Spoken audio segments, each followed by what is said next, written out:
Despite ongoing concerns over a floating platform spotted near Bajo de Masinloc, it's business as usual for Filipino fishermen in the area. Authorities continue to closely monitor the structure, which is believed to have been brought there by Chinese research vessels. Patrick De Jesus tells us more. Filipino fishermen continue to freely venture out to sea around Scarborough Shoal or Bajo de Masinloc. This is despite the continued presence of the movable floating platform, which was first monitored last month and is suspected to have been brought in by two Chinese research vessels. As of this time, we haven't heard any reports from Filipino fishermen that they're being harassed or they were intimidated by these people who are there inside Bajo de Masinloc. Once again, I would like to reiterate that Bajo de Masinloc only has a distance of 119 nautical miles from Palawig, Zambales, while it has an approximate distance of 500 nautical miles away from Hainan, the People's Republic of China. President Ferdinand R. Marcos Jr. has already been informed about the floating platform in Bajo de Masinloc, wherein the Philippines has previously filed a diplomatic protest against China.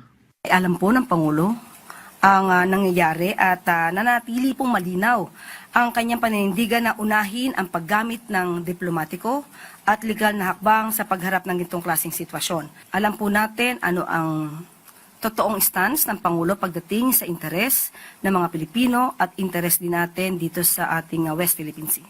For now, authorities say the floating platform installed by China may be intended for marine scientific research and could potentially damage the marine environment. It's either magbubuta sila, basically nagagalaw yung seabed, yung corals, everything. Kaya nga meron tayong doon sa Department of Foreign Affairs request for them or telling them to pull out and remove this floating platform. Dahil again, unang-una, tayo lang dapat ang gumagawa ng marine scientific research dito dahil territory natin ito.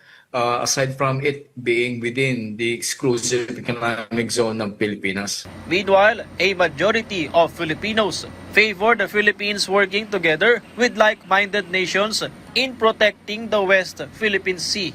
Based on a Pulse Asia survey conducted in May and commissioned by the Strat-Base Institute involving 1,500 respondents nationwide, 86% believe allied countries provide significant support in asserting the Philippines' rights and sovereignty, with the highest level of support recorded in Mindanao. The survey also found out that the United States is the most trusted partner among respondents, garnering 84%, followed by Japan, Australia, Canada, and South Korea.